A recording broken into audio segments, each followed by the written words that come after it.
প্রিয় সবাই, আসসালামু আলাইকুম। তোমাদের সবাই উইকেন্ড কেমন কাটলো? আশা করি সব ভালো উইকেন্ড, সপ্তাহ শেষ উইকেন্ড এনজয় করেছো। ওকে, আজ আমরা চলো আবার আদব কায়দা নিয়ে কথা শুরু করি।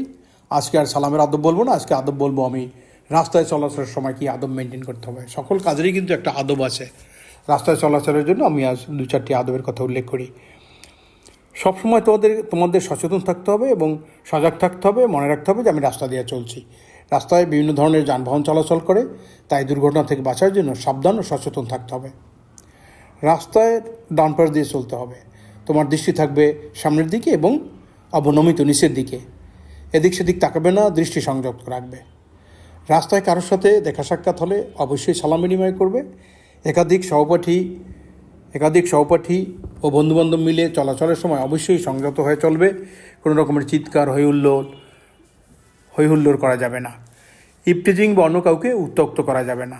অন্যান্য পথচারী ও যানবাহনের চলাফেরায় বিঘ্ন হয় এমন কিছু করবে না। রাস্তার মাঝখানে ছায়া বা অন্য কোনো কারণে দাঁড়িয়ে থাকবে না। ঠিক আছে, আজ তাহলে এ পর্যন্তই। আবার অন্য সময় আবার বেশি বলবো। সবাই ভালো থাকো। আল্লাহ হাফেজ।